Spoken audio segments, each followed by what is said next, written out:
Olá, meus queridos, amados irmãos, a graça e a paz de nosso Senhor e Salvador Jesus Cristo para todos que andam no caminho do Senhor. Mais uma vez, aqui eu estou de volta, parabenizando a todos vocês que sempre estão junto conosco, acompanhando o nosso trabalho maravilhoso, porque Deus é maior e nós fazemos tudo sob a direção do Espírito Santo de Deus.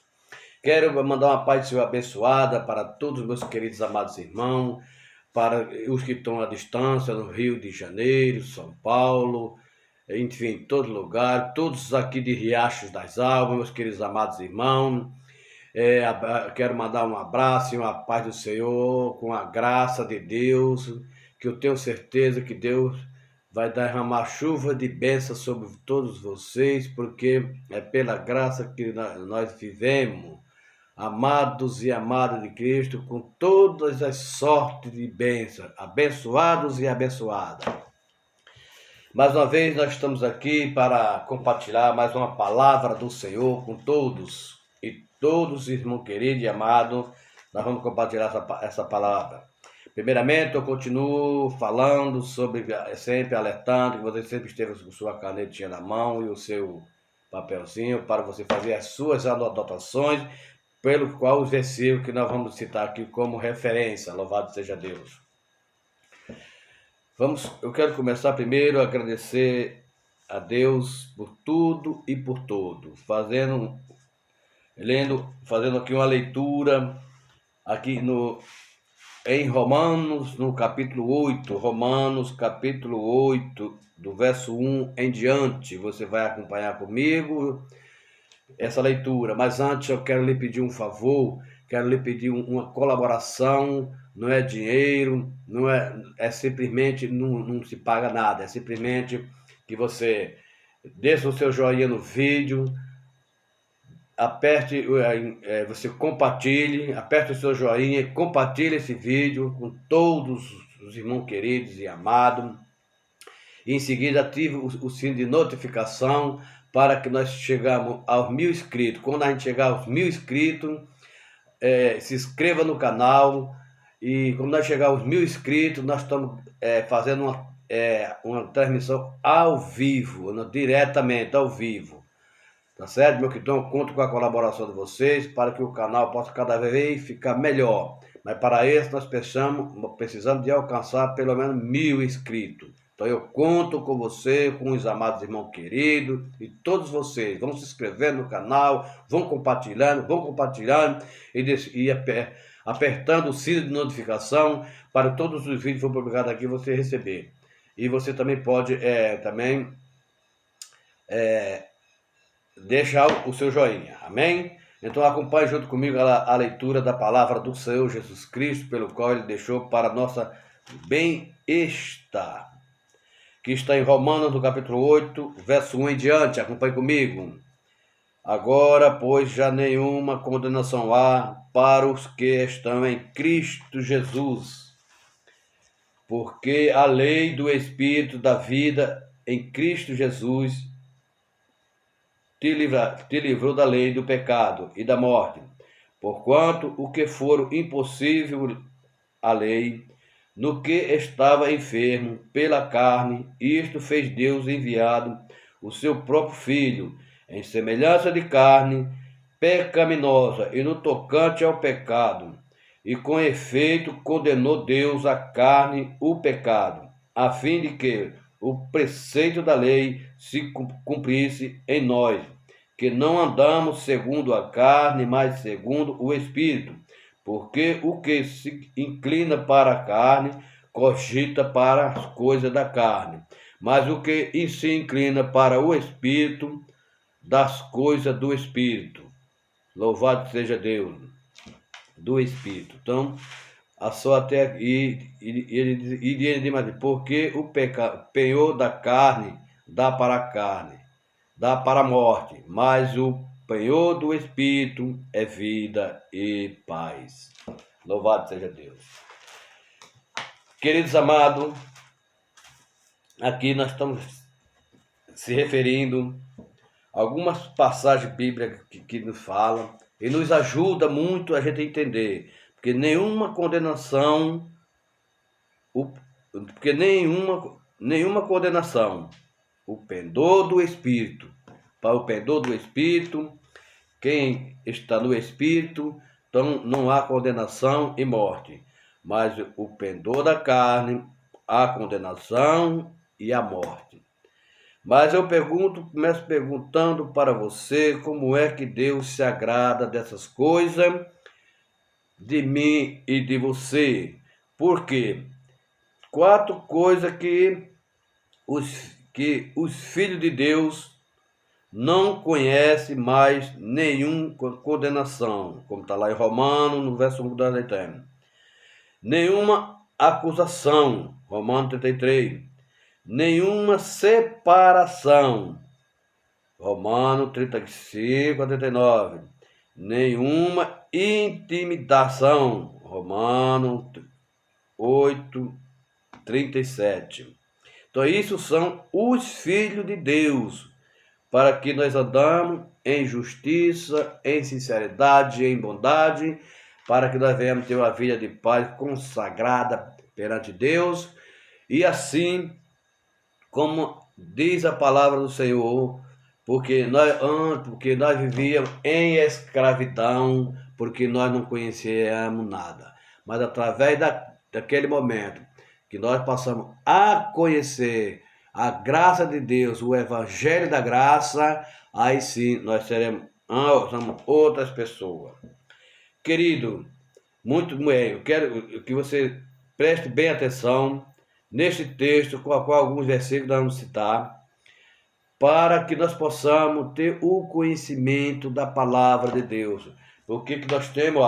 Nós temos que ler a Bíblia, tem que ler constantemente, para que nós venhamos buscar a sabedoria que vem do alto. Eu creio, sim, você tenho certeza que você também crê, através da fé em Cristo Jesus, Senhor nosso. Pois bem, temos vários versículos citados aqui, porque se fala em queda de restauração, como está aqui uma queda de restauração, é queda e restauração. Você pode ter sofrido, passado por algum problema, ter se afastado um pouco do Evangelho, então fala de uma queda, mas às vezes pode ser vários tipos de queda. Mas aí, por causa disso, a gente passa a não vigiar, não orar, enfim, passa até a andar a outros tipos de caminho. Mas nós estamos aqui para andar pela verdade, pela consolação da graça, que é graça sobre graça, graça sobre graça, graça sobre graça, derramando em cima de cada um de nós, mediante a nossa fé, a leitura da palavra e o entendimento pelo Espírito Santo de Deus. Entenda, querido. Então veja que em Romanos, no capítulo 7, verso 18, tem um respaldo que, porque eu sei que em mim, isto é, na minha carne, não habita bem nenhum, pois o querer o bem está em mim, o não, porém, o efetuá-lo, porque não faço o bem que prefiro, mas o mal que não quero, este eu faço. E isso é um caso que o apóstolo está se referindo, que ele tem que fazer o bem. O querer fazer o bem, eu não faço. Mas o mal que eu não quero fazer, isto eu faço. Por quê? Isto é uma coisa que, às vezes, nós estamos passando por algum problema, se aborrecemos, às vezes nós queremos fazer o bem, mas sempre vem o adversário para nos botar um obstáculo, um desentendimento, enfim. E a pessoa fica, por um lado, meio angustiado, meio triste, e não passa mais se lembrar do nome de Deus, se lembrar do Espírito Santo, se lembrar do seu Filho Jesus Cristo, se lembrar de ler uma leitura, se lembrar de meditar, de orar, e assim sucessivamente. Vai passar uma vida assim como uma folha seca. Quando ela está bem sequinha, então o vento vem, joga ela para o lado, joga ela para o outro, o vento está soprando ela para o lado, para o outro, e assim é a pessoa que não está com o Espírito Santo de Deus, não está com o nosso Senhor Jesus Cristo. Porque aqui nós temos, aqui, 7 queda e restauração. O crente ainda tem a possibilidade de pecar? Sim, tem. Mas está lá escrito em João, em 1 João, no capítulo verso 8, e Romanos 7, 8, 18, conforme nós já lemos lá aqui. Se não vigiar, cai, com certeza, porque está lá em 1 João 1,9 e Mateus 26, 41. O crente caído é profundamente infeliz. Então, o crente caído é profundamente infeliz, porque a partir daquele momento ele não vai estar mais pensando na graça, mas sim pensando nas coisas do mundo, olhando os bens materiais deste mundo, olhando os defeitos deste mundo, olhando o meu defeito, olhando o seu defeito, e assim sucessivamente. Quer fazer uma coisa, não dá certo, quer fazer outra, não dá certo, e assim perde o sossego da vida, querido. Veja por quê. Mas a confissão do pecado restaura? Sim, restaura. Por que restaura? Porque nós temos que confessar os nossos pecados perante ao nosso Senhor e Salvador Jesus Cristo, porque Ele nos confortará com o seu Espírito Santo, como está no Salmo 32, 25, e no Salmo 51, do 7 ao 12. O restaurado é novamente feliz, porque a partir do momento que você se restaurou, você pode ser uma pessoa feliz, ser outra pessoa, comunicativa um com o outro, sempre se cumprimentando, sempre falando da palavra, sempre glorificando a Deus, e anda nos caminhos da paz, o caminho que leva à salvação. Então, queridos amados, quero que você preste bem atenção, porque o restaurado é novamente feliz, por quê? E como eu posso citar isso? Porque está lá em Salmo 51, do verso 8 a 18. E no Salmo 32, do verso 1 ao 11. Eles anseiam agora pela salvação de outras pessoas.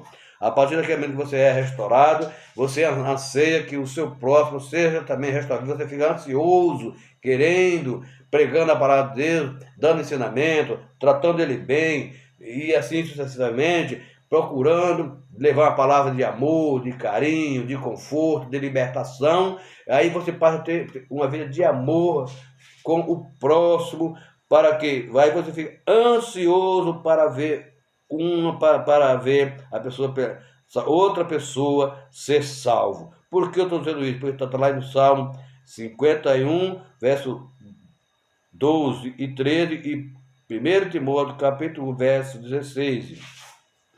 Mas a necessidade da salvação, nós precisamos disso. Cada pessoa precisa ser salva por Jesus. Por quê? Eu estou fazendo a pergunta. Cada pessoa precisa ser salvo por Jesus. Por quê? Eu vou dividir em sete pontos. Primeiro ponto, não há outro meio de salvação. Atos 4:12. Segundo, o pecador carece da justiça que deveria ter em Romanos, capítulo 3, verso 23. Terceiro, os pecados da pessoa são numerosos. Por que são numerosos? Porque nós vivemos neste mundo, cada dia que nós passamos, cada minuto que nós passamos, às vezes nós cometemos pecado e não percebemos, mas nós temos a solução, porque está lá, como está escrito, cada um, porque está lá em Salmo, no capítulo 40, Salmo 40, verso 12, o pecado das pessoas são numerosos. Está dizendo lá no Salmo 40, verso 12. Quarto, cada pessoa é escrava de Satanás. Por quê? Em vez de nós fazermos a vontade do Criador, nós fazemos a vontade deste mundo, que é o príncipe desse mundo, o adversário. Esse que é Satanás, que como está aqui no verso 19, que diz assim: porque não faço o bem que prefiro, mas o mal que não quero, este eu faço. O apóstolo está se referindo aqui. Então nós passamos a ser escravos. Quinto, as pessoas são servas do medo da morte. As pessoas são servas do medo da morte. Por quê? Em Hebreus, no capítulo 2, verso 15, e se refere sobre isso. Hebreus, capítulo 2, verso 15. E seja, ninguém pode subsistir diante de Deus. Ninguém pode subsistir diante de Deus, porque Ele sabe de todas as coisas, não devemos negar nada, devemos confessar, porque está lá em Apocalipse, no capítulo 20, do verso 11 a 13. Sétimo, Deus fez tudo para a salvação de pecador, como está lá em 2 Coríntios, no capítulo 5, verso 21. Mas, amado, coisa importante na nossa vida é a gente ter uma vida de paz, uma vida de união entre os irmãos, entre todos, tudo e todo, estar sempre em união e ter a plena segurança que nós devemos ter, porque a segurança vem do alto, vem do Senhor dos Exércitos, que Ele nos dá sempre o conforto para o qual nós pedimos e com certeza receberemos. A plena salvação, a plena segurança, nós vamos dividir aqui em 6 partes. Primeiro, o destino do incrédulo é mais tenebroso do que as mais tensas trevas, como está lá em Hebreus 9, 27, 2 Pedro, capítulo 2, verso 4. O destino do crente é mais brilhante do que o brilho do sol. Por quê? Está lá em Tiago, 1 Tessalonicenses, no capítulo 5, verso 9, e em 1 Pedro, capítulo 1, verso 4. Segundo, Deus faz uma grande diferença entre seus filhos e o mundo. Nós não seremos julgados como ele. Como está lá em João, no capítulo 5, verso 24. Estamos amparados e seguros pela sua obra no Gólgota. Terceiro, o Filho de Deus tem garantia plena, como está lá em Romanos, aqui conforme nós lemos aqui no versículo 1 da nossa leitura. Ele está seguro como Noé na arca, e intocável, né? Intocável, assim como Noé foi intocável, nós somos intocáveis, como Israel, pela proteção do sangue, pelo vingador do sangue, como está lá em Romano, no livro de Números, no capítulo 35, verso 25 e 27. Seguro como a Raabe, como está lá em Josué, no capítulo 2, verso 13 e 4. A Raabe, ela protegeu os homens, pelo qual era correndo até o risco de morrer. Ela protegeu, mas o final dela foi brilhante, porque ela, mesmo sendo uma prostituta, mas ela salvou aqueles homens, sem ela saber quem era e por que ela salvou aqueles homens. E no final, depois, ela recebeu a parte dela, que tudo foi devastado, tudo foi acabado, tudo foi ceifado, mas ela foi livrada pelo anjo do Senhor. Quarto, o Senhor garante a nossa segurança. Sim, com certeza ele garante a nossa segurança, porque está lá em João, capítulo 3, verso 18. A sua palavra não pereça. Nós é suficiente. A sua palavra, ela não pereça. Nos é suficiente para mim e para você. João 3,16. Quinto, não temos medo do juízo. Por que nós não temos medo do juízo? Por causa da nossa salvação e do Senhor Jesus Cristo, que Ele veio para mudar esse sistema religioso anteriormente, como está em 1 João, no capítulo 4, verso 17. Quem ainda nos condenará sabendo que Deus nos justifica? Uma pergunta. Quem nos condenará? Quem ainda nos condenará sabendo que Deus nos justifica? Romanos 33 e 34. Do Romanos 8, 33 e 34. Sabendo que Cristo morreu por nós e o Espírito Santo habita em nós. Poderá a lei nos condenar? Não. Cristo é o fim da lei. Está em Romanos, no capítulo 10, no verso 8. Então, queridos, veja que esse texto é muito importante para mim, para você, para que nós possamos estar sempre meditando na palavra do Senhor. Louvado seja Deus. Veja que o que Deus fez com os nossos pecados. O que Deus fez com os nossos pecados. Veja que o que Deus fez? Ele nos lançou na nossa conta. Primeiro, segundo os Coríntios, no capítulo 5, verso 19. Segundo, ele os lançou sobre Cristo, como está lá em 1 Pedro, capítulo 1, verso 24, e Isaías 53, verso 6. O que Deus fez com nossos pecados? É a quarta parte. É a terceira parte. Deus apagou nossos pecados. Como está em Romanos, no capítulo 4, verso 7, e também em Salmo 32. O que diz lá em Romanos, no capítulo 4, verso 7? Nós vamos até lá para que nós possamos dar uma corrigida.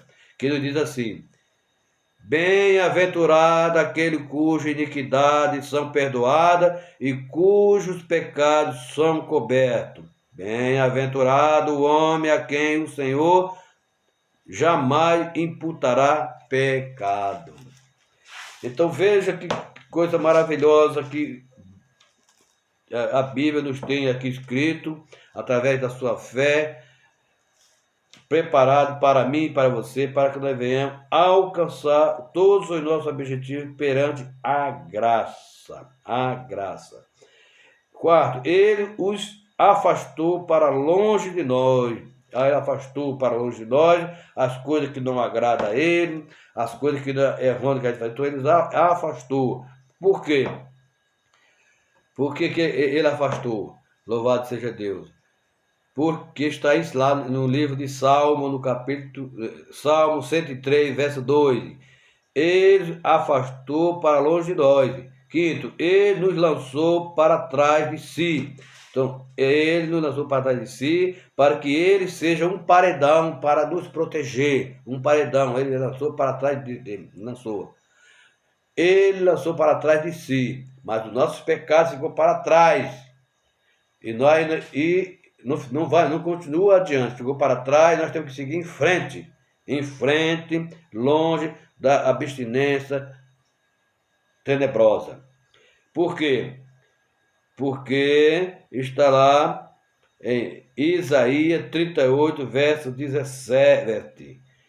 Ele os lançou no fundo do mar, assim como ele fez com aquele homem, quando ele lançou no fundo do mar, e através quando ele abriu a sua mente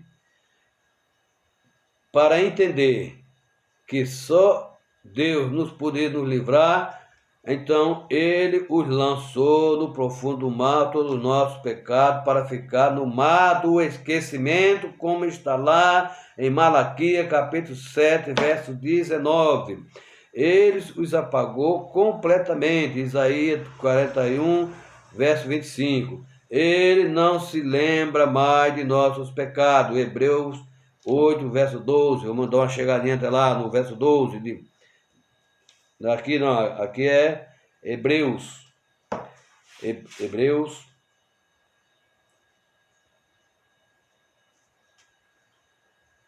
Hebreus 12.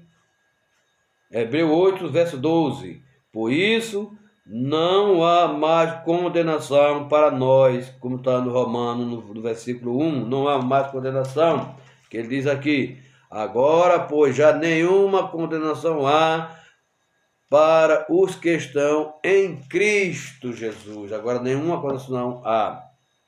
Por isso que nós temos que pregar o evangelho da graça, o evangelho da paz, com todas as sortes de bênção, para tudo e para todo, pedindo graça sobre graça, paz sobre paz, e andar na alegria e no Espírito do Santo de Deus, para que nós venhamos contemplar essa beleza, essa grandeza do Todo-Poderoso.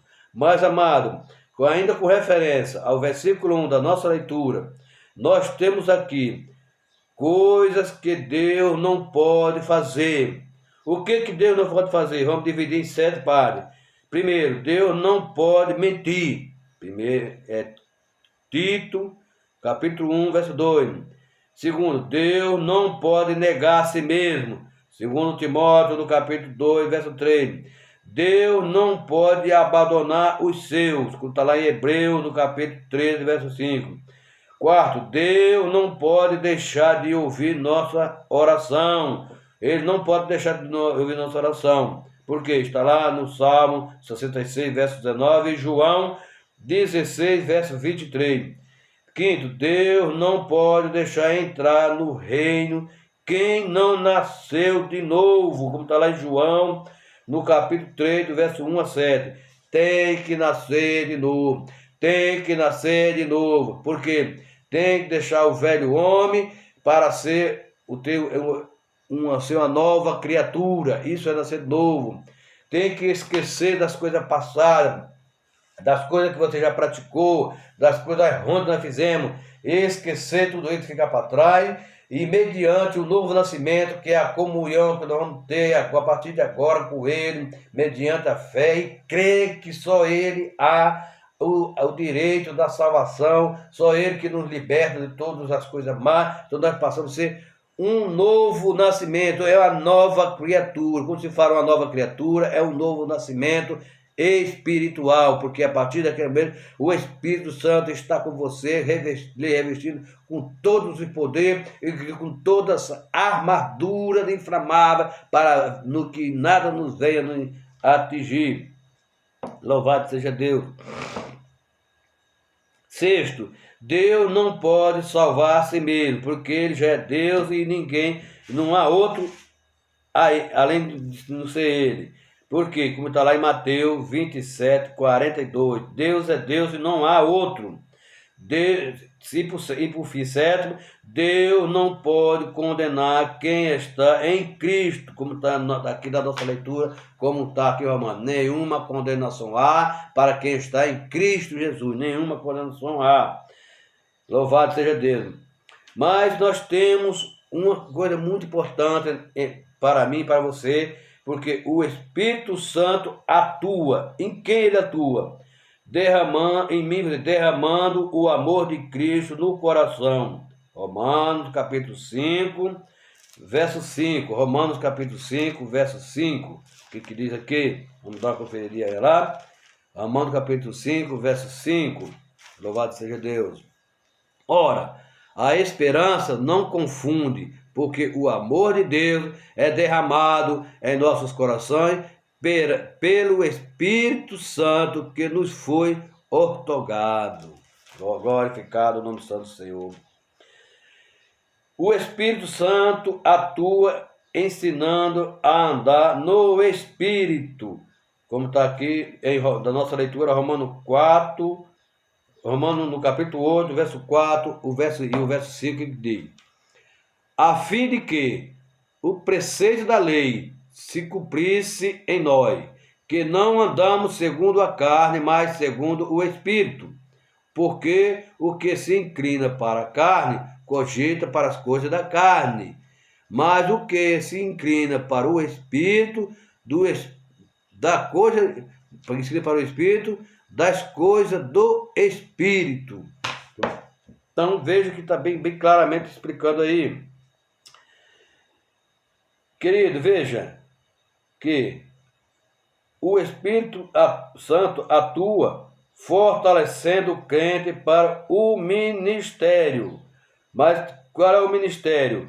Da palavra do Senhor. Porque muitos dizem, eu sou do ministério, mas não está com a unção do Espírito. Tem que ter a unção do Espírito Santo de Deus, como está lá em Efésios, no capítulo 3, verso 16. O Espírito Santo atua produzindo o fruto do Espírito na carne do crente. Por quê? O fruto Espírito no crente. Vamos estar lá em Gálatas, no capítulo 5, verso 22. O Espírito Santo atua concedendo força para um testemunho alegre, como está lá em Atos, no capítulo 2, verso 24. Louvado seja Deus. Mas no verso 11 nos fala, na nossa leitura de Romanos 8, verso 1, se habita em vós o Espírito daquele que ressuscitou a Jesus dentre os mortos, esse mesmo que ressuscitou a Cristo Jesus dentre os mortos, vivificará também o vosso corpo mortal por meio do seu Espírito que em vós habitam. Porque, primeiro, afastamento do pecado. Segundo, justificação. Terceiro, entrega total a Deus, como está lá em 2 Coríntios, capítulo 5, verso 15. Que aqui são 7 bênçãos da restauração. A primeira bênção, que aqui eu quero dividir em 7 bênçãos para a restauração do afastamento do pecado. Afastamento do pecado, primeiro. Segundo, justificação. Terceiro, entrega total a Deus. Quarto, uma vida frutífera. Quinto, uma esperança viva. Sexto, participação no arrependimento, como está em 2 Tessalonicenses, no capítulo 4, verso 14. E por 7, grande força ele nos dará. Grande força, como está lá, Efésios, no capítulo 1, do verso 19 a 20. Louvado seja Deus. Mas nós temos aqui grande privilégio dos crentes por meio de Cristo. Grande privilégio nós temos por meio de Cristo. Quais são? A dignidade de sermos filhos de Deus, a riqueza de sua herança, a bênção de sua amizade, o poder do reino de Deus, o privilégio do sacerdócio, a preciosidade da comunhão, como está lá em 1 João 1,3. A posse de todas as bênçãos. Nós temos que ser apossados de todas as bênçãos, como está lá em 1 Coríntios, no capítulo 3, versos 21 a 23, amado. Muito bem, mas se a gente ler aqui da nossa leitura o versículo 14 de Romanos 8, ele nos vai dizer o seguinte, olha o que diz. Pois todos que são guiados pelo Espírito de Deus são filhos de Deus. Por quê? São filhos de Deus. A realidade na vida dos filhos de Deus, primeiro, tornaram-se filhos de Deus pela fé. Segundo, possui o Espírito de Jesus. Terceiro, goza de um lugar privilegiado como o Pai, como está lá escrito em Lucas, capítulo 15, verso 24. Quarto, revelam os caráteres do Pai. 5, são disciplinados pelo Pai, como está lá em